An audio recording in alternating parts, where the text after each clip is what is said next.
اگه شیشه ماشین تو هم اصلا شفاف شد و میخوای بری هزینه کنه طبقه شبستن، این کار اشتباهه.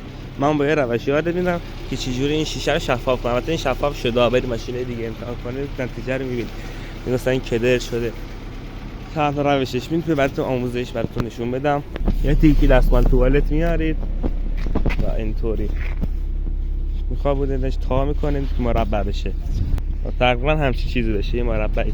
و میریم روغن ترمز میارید، این روغن زرد روغن ترمز میارید، اینو میذاریم اینجا، الان بعد میبرید اینو سرش میذاریم اینجا، اینو اینجوری میکنه اوبره میکنه تا خیس بشه کامل.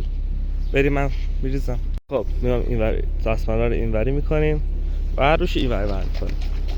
تمام، خودش گرفت.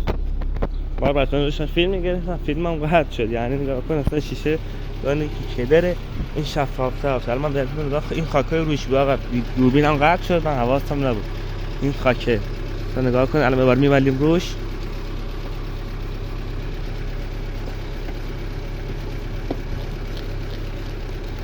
و میبینید که نتیجه خوبه. نه این خاکای روی این بود، من قبل ویدیو گرفتم دوربینم قطع شده بود. این شیشه با این شیشه معلومه تفاوت تو دوربین معلومه، چون مدل پایینه خط خطی‌ها اشکال معلومه. مثلا رو تیوا پرنده مدل بالو شیشه مدل بالویی است، میتونه امتحان کنه. اگه تازه میشن حتما ساب کن تا ویدیو بعد با خبر باشید. فعلا خداحافظ.